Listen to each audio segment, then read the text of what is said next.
el tema a desarrollar, que hay que poner en el ajuste de dimensión al bypass también y no ponerlo como una super cirugía superior a otras y peor que no tiene la posibilidad de reganarse.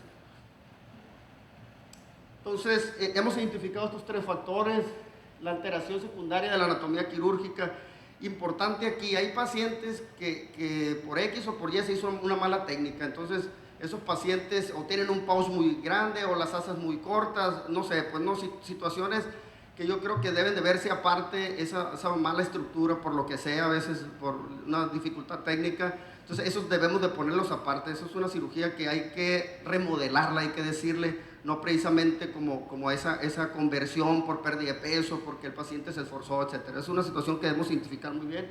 Luego, las alteraciones del equilibrio del metabolismo intestinal es algo bien importante, fíjense, porque indudablemente hay situaciones de adaptación del intestino, ¿sí? Y el intestino yo lo veo como un aparato inteligente que funciona de alguna forma, de forma todavía medio misteriosa, que se adapta a las situaciones de la mala absorción, que hay investigaciones de alguna forma que ven que otra vez esa asa biliar tiene situaciones distintas, que hasta se puede convertir en una situación que absorba también. Entonces, yo creo que es algo que debemos de considerar. Hay mucho que investigar al respecto aquí. Entonces, los tres factores, el más importante, fíjense, y yo creo que lo dejamos ahí. Claro que una situación estructural hay que tomarla en cuenta, y por eso estoy aquí a hablar de la parte quirúrgica, pero yo sí quiero resaltar esta situación del cambio del estilo de vida, de la incorporación realmente del trabajo multidisciplinario. Tenemos regularmente ese paciente que está buscando otra cirugía, un bypass, y que quiere distalizarse, regularmente es un mal paciente, pues, ¿no? Entonces, ojo con eso, porque por más cirugía, por más distalización que hagamos, y hasta peligroso puede ser, son pacientes que no se han apegado al tratamiento, y son pacientes que de alguna forma podemos tener muchísimas dificultades en cuanto a no tomar en cuenta esto. Entonces yo tendría aquí, como otra situación de una perla, considerar necesariamente una evaluación que va más allá, tener mucha precaución para esta revisión en estos pacientes, ¿no? Decirles yo en lo particular, le digo, bueno, pues vamos a hacerlo, pero esta es tu segunda oportunidad o tu tercera oportunidad, y espero que ya no haya otra. Pues no, técnicamente no podemos hacer cirugías y cirugías. Tú sabes lo que hiciste mal, y ahora pues la intención es que retomes y realmente lo hagas mejor. Y hemos rechazado pacientes que no están dispuestos a esto, entonces mejor no los operamos, sabemos que vamos a tener muy mal resultado.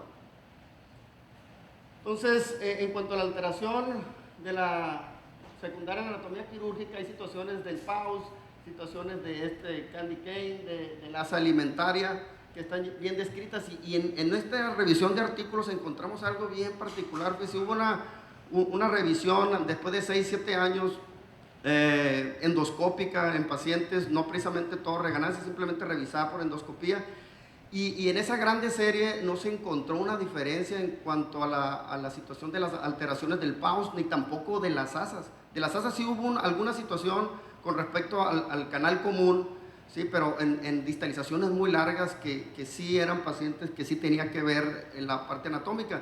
Pero esto llama mucho la atención. Entonces, si la parte anatómica como tal no hay diferencia, ¿sí?, entonces tenemos que todavía replantearnos la situación otra vez con el grupo multidisciplinario, como les digo. Seguramente aquí lo que pasó es que hicieron endoscopías en pacientes que no tenían reganancia, y se encontraron un post grande, y se encontraron situaciones que de alguna forma pudiera verse pensar de que decir, bueno, este tiene el post muy grande, ¿y por qué no tiene reganancia? Pues, ¿no? Entonces, esta situación está muy importante, muy interesante a considerar, porque no precisamente la situación estructural tiene que ver exactamente, o tiene la relación, la situación estadística con la reganancia de peso, pero tiene mucho sentido común de alguna forma, en el que sí tiene reganancia y tiene una alteración, poder estructurarla y hacer una mejor cirugía en base a un mejor seguimiento.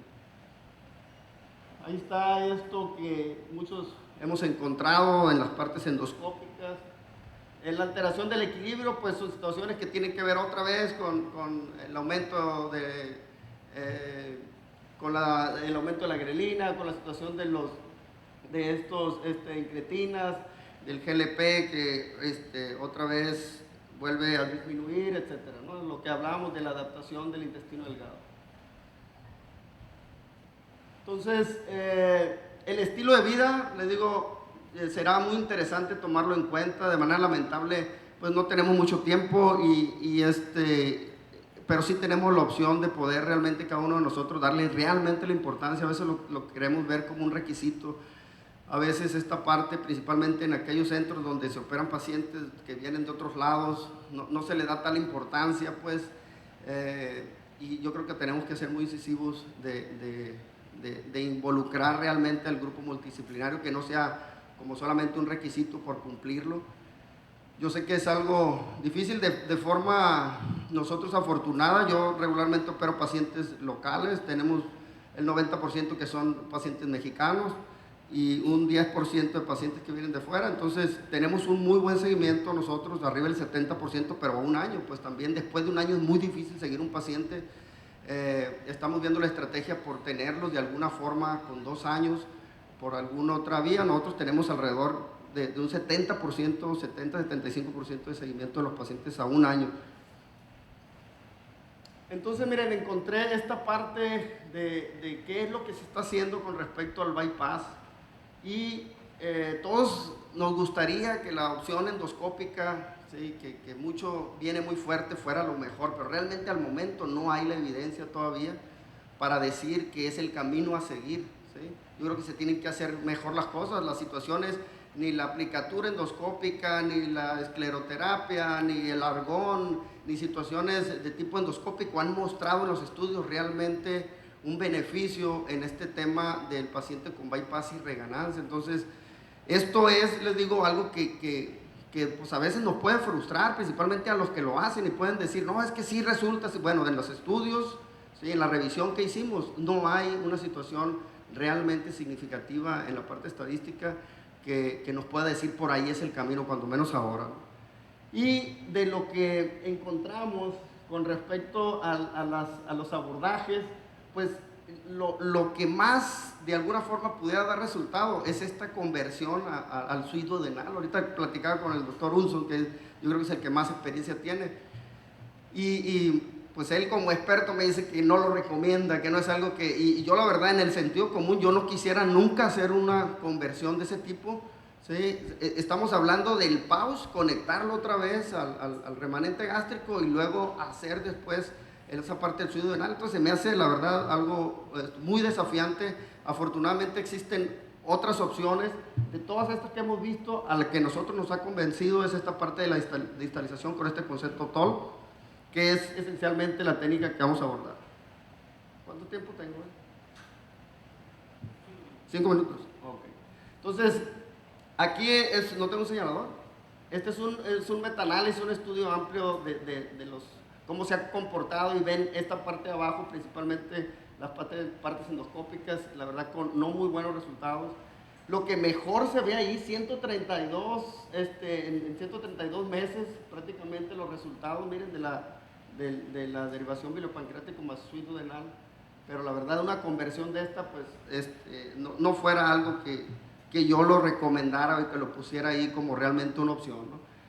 En lo que encontramos, de alguna forma, resultados que pueden ser muy variables en esta parte de la distalización, pero ha habido una evolución que afortunadamente pues, no nos tocó a nosotros vivir esa situación de dejar una ASA común de menos de 100 y tener pacientes desnutridos, tener pacientes con mucho problema que revisarlo. Pero si le vemos la parte afortunada, ya hubo alguien que lo hizo, ¿sí? Quizás fueron pocos pacientes la serie, pero fue un desastre en todos esos pacientes.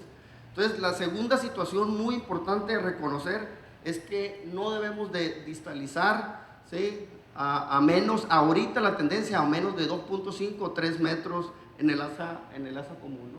Entonces, desde hace ya muchos años, el doctor Zuckerman fue de alguna forma pionero en esta parte del TOL, y luego ya en el 2007 el doctor Brolin fue una situación que se modificó, y hay una situación que tiene que ver con la asa biliar y la asa común, que definen el tipo 1 y el tipo 2. Lo que ahorita nosotros estamos haciendo es algo que se recomendó principalmente en este estudio por ahí del 2018 del doctor Giga, donde de alguna forma ya se combinan de estas dos técnicas y tenemos un tol de no menos de 4 metros con una asa común de más de 3 o de 2.5 metros. Entonces, vamos a irnos ya directo al video porque no tenemos ya tiempo para revisar esto, ¿sí? Que es finalmente esto que les refiero, que ya se hizo mucha investigación y definitivamente otra situación a resaltarlo como perla: nunca distalizar, por favor, en situaciones que tengan menos de 2.5 como canal común, pues, ¿no? Porque ya está probado las deficiencias graves, principalmente en la parte de la situación nutricional. Yo creo que nadie queremos tener un paciente así, más aparte un mal paciente que viene de alguna forma de no sujetarse a cambios de estilo de vida, seguramente no se va a suplementar, entonces pues vamos a tener un gran desastre, ¿no? Entonces lo que nosotros hacemos es precisamente esta técnica. Yo también, igual en todos los casos, creo que es una segunda oportunidad donde tenemos que hacer algo en el post, ¿sí? Hay quienes sugieren nada más distalizar y no mover el post, ¿sí? Yo creo que es nuestra oportunidad y hay que hacerlo, pero también hay que hacerlo de forma muy segura. Entonces, de alguna forma nos vamos a encontrar con situaciones de adherencias. Hay que tener todas las opciones de electrocirugía, ¿sí?, a la mano. No decir, es que yo nada más utilizo el bisturí armónico o el Sonicision y en ese momento quizá ocupas un ligachur y no lo tienes porque solamente elegiste una opción. Entonces es una situación